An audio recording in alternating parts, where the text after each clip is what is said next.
La piste d'une assurance obligatoire pour financer les EHPAD. La sénatrice propose plusieurs pistes pour remédier aux difficultés financières des EHPAD ainsi qu'au vieillissement de la population. L'assurance obligatoire revient sur la table pour payer les dépendances les plus lourdes. Une deuxième journée des solidarités est également en discussion. Donc ça, c'est un article de La Tribune publié donc le 25 septembre 2024 par Marie Dio.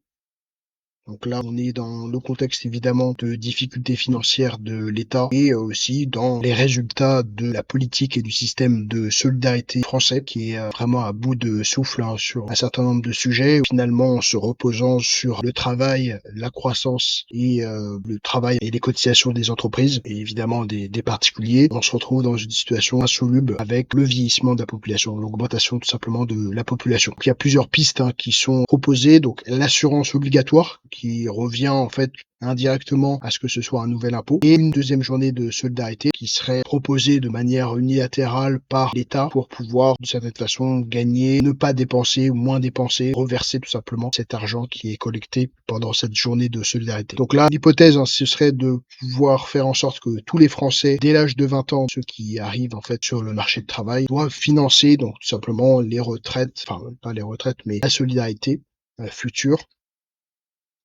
Donc entre 5,70 € et 24,20 € par mois. On a déjà en fait ce système qui est l'assurance responsabilité civile, les différentes assurances qui sont proposées et puis aussi toutes les autres cotisations qui sont payées par les personnes de manière obligatoire tout simplement. Et là en fait on proposerait de rajouter tout simplement une autre assurance. Donc cette initiative provient directement des assureurs. Donc là évidemment que ce soit France Assureur, Mutualité Française, donc ils sont intéressés par cette nouvelle assurance qui prendra en charge les dépendances les plus lourdes et plus coûteuses, donc avec un tarif unique. Donc là, on voit vraiment qu'on est au bout du système avec le fait d'essayer de créer, de continuer à créer des nouvelles taxes sous toutes les formes, que ce soit par des assurances, des impôts, des cotisations, mais qui viseraient tout simplement à enlever du pouvoir d'achat pour les personnes qui travaillent et qui doivent financer la solidarité. Donc la solidarité, c'est évidemment quelque chose qui est, en tout cas dans le système français, intéressant. Maintenant, est-ce que on est obligé de toujours aller plus loin dans cette solidarité et ne pas faire en sorte tout simplement que les personnes se prennent beaucoup plus en charge, donc c'est-à-dire individualiser, responsabiliser les personnes.